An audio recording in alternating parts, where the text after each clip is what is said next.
போலீஸ்க்கு சுத்தமா புரியல. திடீர்னு பார்த்தா ஒரு கை கிடைக்குது, ரொம்ப நாள் கழிச்சு திருப்பி இன்னொரு கை கிடைக்குது, அது முடிஞ்சு கொஞ்ச நாள் கழிச்சு திருப்பி பாடி மட்டும் கிடைக்குது, ஆனா தலையை காணோம். என்னடா நடக்குன்னு தெரியாம இந்த பாடி தூக்கிட்டு போய் கோழிக்கோடு மெடிக்கல் ஹாஸ்பிட்டல்ல வைக்கவும் செய்றாங்க. கொஞ்ச நாள் கழிச்சு இந்த கேஸை வந்து சிபிஐக்கு வந்துறாங்க. சிபிஐ மாத்ததுக்கு அப்புறம் தான் இந்த கேஸை வந்து ரொம்ப இதை இன்வெஸ்டிகேட் பண்ண ஆரம்பிக்கிறாங்க. ஆனா தலை கிடைக்கலையே அப்படின்ற ஒரு விஷயத்துல ஒரு கன்ஃபியூஷன் இருக்கு. கொஸ்டின் மார்க் இருக்கும்போதே சரி இவனோட வந்து கிரிமினல் ரிப்போர்ட்ஸ்ல எதுலயாச்சும் இருக்குமோ இவன் ஃபிங்கர் பிரிண்ட்னு சொல்லி செக் பண்ணும்போது இஸ்மாயில் அப்படின்ற ஒருத்தனோட ஃபிங்கர் பிரிண்டோட மேட்ச் ஆகுது. சோ இந்த இஸ்மாயில் யாரு அப்படின்னு கண்டுபிடிக்க தேடிட்டு இருக்கும்போது தான் இர்ஃபான் அப்படின்ற ஒரு பையன் வந்துட்டு ஃபுட்பால் விளையாடுறதும் அங்க வந்துட்டு இந்த ஒரு தலை மட்டும் கிடைக்கிறதையும் பார்த்திருக்கா. தலை மட்டும் கிடைக்குதுன்னு சொல்லி அவங்க வீட்டுல போய் சொன்னதுக்கு அப்புறம் அது போலீஸ் ஸ்டேஷனுக்கு போகுது.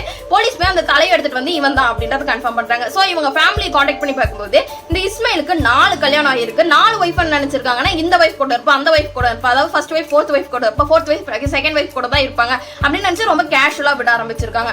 சோ இதெல்லாம் இவங்க பொண்டாட்டிக்கு எதுவுமே தெரியாது போல அப்படின்னு சொல்லி அவங்க அம்மாவை கான்டாக்ட் பண்ணி பேசும்போது அவங்க அம்மா சொன்ன விஷயம் அவன் வந்து எங்க போறானே தெரியாது, எங்க இருப்பான்னு தெரியாது, ஒவ்வொரு விஷயத்தையும் பண்ணி முடிச்சுட்டு வந்து எங்கேயாச்சும் வேட்டைக்கு போயிடும் அப்படின்ற ஒரு விஷயத்த கேஷுவலா சொல்லியிருக்காங்க. ஸோ அவங்க அம்மாவோட பிளட் எடுத்து இது இஸ்மாயில் தான் அப்படின்றதையும் கன்ஃபார்ம் பண்றாங்க. கன்ஃபார்ம் பண்ணி முடிச்சதுக்கு அப்புறம் இங்க ஒரு கொஸ்டின் மார்க் வருது, யார் கொண்டிருப்பா, இதையா பீஸ் பீஸா வெட்டி கொண்டிருப்பா அப்படின்றது. கேள்வியோடையும் மறக்காம பாட்டுவை பாருங்க. பாட்டு நாளைக்கு மார்னிங் வந்து அப்லோட் ஆகும். ஸோ மறக்காம ஃபாலோ பண்ணிட்டு கமெண்ட் பண்ணுங்க. உங்களுக்கு இந்த வீடியோ பிடிச்சிருந்துச்சுன்னா ஒரு லைக் பண்ணி உங்க ஃப்ரெண்ட்ஸுக்கும் ஷேர் பண்ணுங்க.